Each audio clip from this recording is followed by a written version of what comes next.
Ever notice how like a tiny crack can sometimes like reveal this huge problem underneath? Yeah. Well, that kind of feels like what happened recently with this whole Signal app thing and the Trump administration. Hmm. At first, it seemed like just a small tech issue, but it actually like uncovered a much bigger national security worry. Oh, it definitely did. Yeah. And it went from just whispers about this private chat to like this full-blown examination of national security protocols and how decisions get made at the top. Exactly. It all comes down to these leaked Signal chats among national security folks talking about a potential military strike against the Houthis in Yemen. Yeah. For this deep dive, we've been going through some really insightful stuff. Articles from The Atlantic and CNN even published some of the chat logs themselves.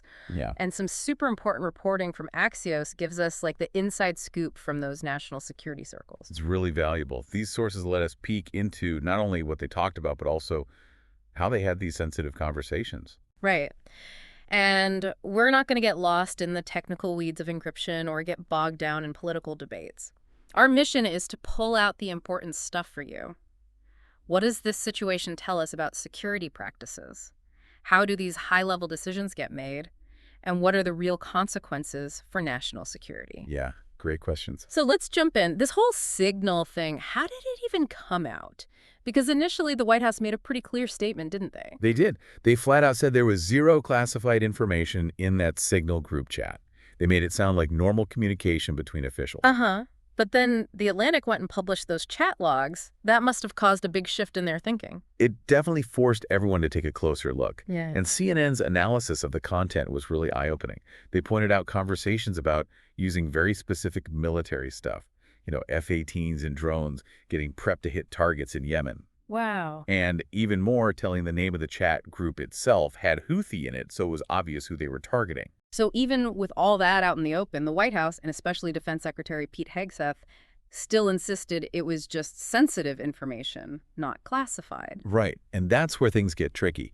As experts have pointed out, arguing about whether something's technically classified misses the bigger point. It's not just about a label, is it? Exactly. To really get it, we need to hear from people like retired Brigadier General Mark Kimmett and CNN national security analyst Beth Sanner. They have valuable insights. Kimmett says, sure, maybe someone like Hegseth can declassify things, but the real question is, should this stuff have even been classified to begin with? And his answer is a definite yes.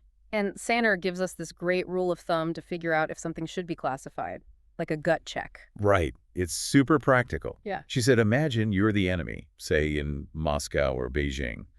Would this information be useful to you? Would it give you any advantage? If so, then it probably should be classified. And she's specifically talking about details of military operations like where the planes, ships, and troops are going. That's always sensitive. And it's not about keeping secrets forever, right? There are proper ways to share information later on. That's another key point Sanner makes. Declassification is a formal process with rules and paperwork. It shouldn't happen casually in a chat room. So besides the military equipment, what else in those leaked chats got people worried? The fact that internal government discussions were exposed. Using an encrypted app like Signal isn't the problem itself. It's that these officials were openly talking about a potential military action in that chat that basically gives our enemies a peek into how the U.S. makes policy decisions. It's like they're giving them a backstage pass to these high-level strategic talks. Exactly. And Sandra puts it perfectly. She says the mere fact that this chat happened with all their disagreements and unfinished discussions tells us way more than we want about how decisions are made or not made at the top. It shows our weaknesses and where we're not on the same page. Yeah. And the fact that J.D. Vance had doubts about the operation, but it doesn't seem like those doubts reached the president. That makes you wonder how good their decision-making process really is. Are they really considering different viewpoints? It raises serious concerns about the chain of command and how thoroughly they discuss things.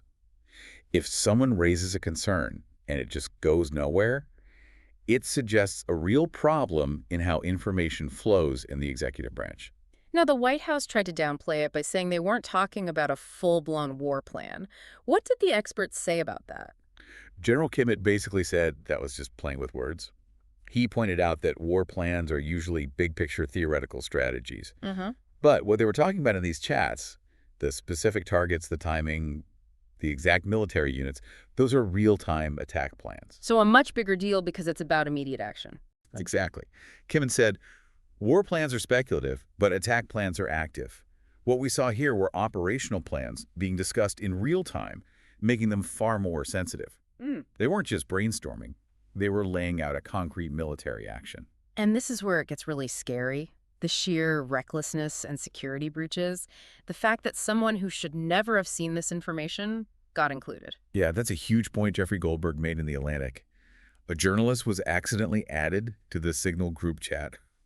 So this person had access to super sensitive stuff about the timing of the attack, what they were going to tell the public, and the details of how they were going to do it. That's a massive security fail, and it fits with the criticisms people have about how the Trump administration handles sensitive information. You're right. A lot of political analysts see this as typical of the Trump administration acting impulsively and not following security rules. Yeah.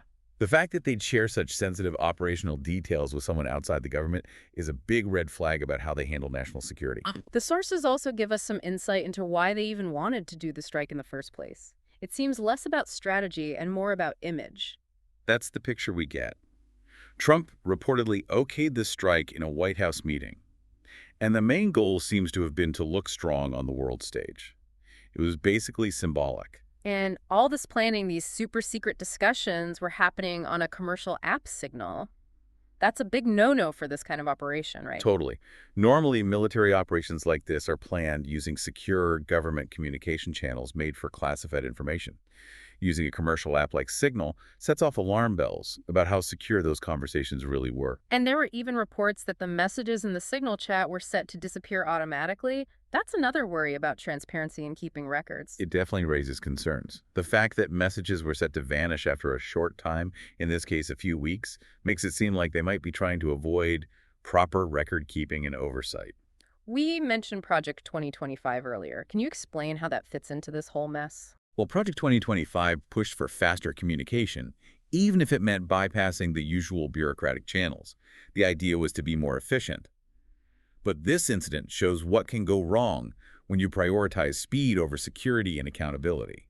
It's a real-world example of the downsides. And even though there were disagreements, they weren't exactly shouted from the rooftops. J.D. Vance seemed hesitant. Yeah. He reportedly brought up concerns about a possible backlash from the public and negative economic effects on Europe. But his objections were kind of quiet, suggesting maybe he didn't want to directly challenge the administration's stance. Then you have Stephen Miller with a completely different take, saying the strike was a way to gain financial leverage over Europe. Really shows how different and conflicting their priorities were. For sure.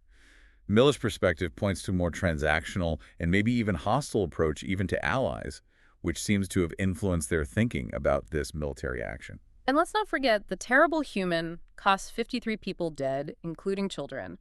It's a harsh reminder that these decisions have real-world consequences. Absolutely. The human cost is what matters most. This strike caused a tragic loss of life and risked making a volatile region even worse by potentially drawing Iran into a bigger conflict.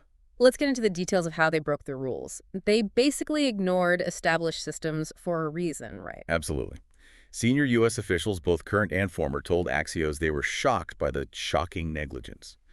They're baffled why they didn't use the Pentagon's super-secure JWICS intranet, a dedicated system for classified communication. Makes sense. Instead, they went with what one former official called a rickety, commercially available system. To clarify, JWICS is a closed network run by the government, unlike commercial apps. In the White House saying they used Signal because it was the most secure and efficient way to communicate. That doesn't really hold up when you look at what secure government systems can do. Security experts disagree with that assessment. While Signal has end-to-end encryption, it doesn't have the same level of overall security and control as government channels, which have layers of physical, cyber, and procedural safeguards. What about the excuse that they had technical problems with government phones and had to use Signal? Sounds a bit too convenient. Former officials have pushed back on that. They point out that government communication systems are made to work between different agencies, even if they're using different encrypted devices, saying they had to use a less secure app because of some glitches. That raises serious doubts for people who know these systems. It sounds like they have clear procedures for having sensitive conversations even when people aren't in a secure room. Right. The standard protocol is to move sensitive discussions to classified phone lines or secure conference rooms. Some government systems did eventually add secure chat features, but they weren't always being used at the time of this incident. We heard from Jamil Jaffer about the struggle between security and wanting to get things done quickly. It's a balancing act for sure. It is a constant tension. People naturally want to communicate quickly and easily. But as those with military experience will tell you, security has to come first, especially when lives are at stake. And the level of detail they shared in this unsecured chat is really worrisome. They talked about specific military equipment and even targeting information. It's true. Haig sent messages just hours before the operation mentioning F-18s, MQ-9 drones, and Tomahawk missiles. Those are incredibly specific operational details. Sharing that on an unsecured platform dramatically increases the security risks. And that message about the Houthi target and mentioning his girlfriend's apartment, that's a whole other level of compromised security and a potential risk to innocent civilians. Exactly. As Price Floyd warned in the chat, this could accidentally put people connected to the target at risk of retaliation. The consequences of a breach like that are huge and very concerning. It's striking to compare this to past strikes on the Houthis, where they used classified government email. This was clearly not how they normally do things. It shows how unusual and potentially reckless it was to use Signal for this military action. The fact that they used secret or top-secret government channels for similar operations before makes this stand out. Even though they had access to secure places like the Situation Room and SCIFs in some officials' homes, they still used Signal, even while the president was watching everything from his SCIF at Mar-a-Lago. That's a key point. With all those secure communication channels available, it's even harder to understand why they kept using an unsecured commercial app. So what's been the reaction to all this coming out? Democratic lawmakers are understandably worried about U.S. troops and national security being put at risk by these security failures. And General Kimmett, while acknowledging the risks, had a more measured take, right? Yeah. He recognized the risks, but also said we shouldn't overreact. He pointed out that Signal itself is fairly secure, and the mission did succeed in its immediate goals. But he was very critical of how the administration reacted. He didn't sugarcoat it when talking about how they handled it. Not at all. Kimmett said, the real problem is not just the leak, it's the response. Denying the mistake only makes it worse. The mature approach would be to own up to the error, correct the process, and ensure it doesn't happen again. He emphasized accountability and learning from mistakes. It seems pretty clear they need much stricter rules about communication, especially for sensitive military operations. Absolutely. This incident shows how vital it is to have strong and enforced communication protocols, especially when planning and carrying out military actions. And the fact that people like Witkoff and Gabbard were abroad during some of these chats, that raises questions about the security of their devices in those foreign countries. It adds another layer of complexity to security. Even with an encrypted app, the physical security of the devices, especially when traveling internationally, is crucial for protecting sensitive information. And Sanders' final thought. She says we should focus on fixing communication practices instead of playing the blame game. Seems like wise advice. I agree. She's right to warn against turning this into a partisan issue. The focus should be on implementing changes to communication practices so we can protect sensitive information and keep it away from our enemies regardless of political parties. So for our listeners, what are the key takeaways from this deep dive into the Signal app controversy? This incident is a big deal on multiple levels. It shows a troubling disregard for security protocols within the Trump administration. It points to potentially reckless decision-making where convenience trumps national security.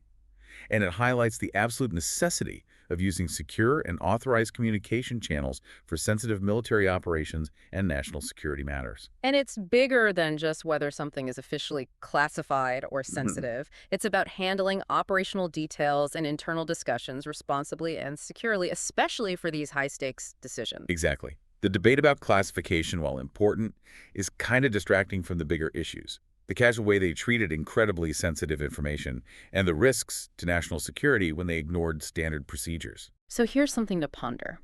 In today's world where we're constantly connected and communication happens instantly across so many platforms, how do we find the right balance between being efficient and staying secure, especially when it comes to national security? And what happens in the long run when those lines get blurred at the highest levels of government? It's something to think about as we navigate this increasingly complex and interconnected world. It definitely is. Thanks for joining us. You bet.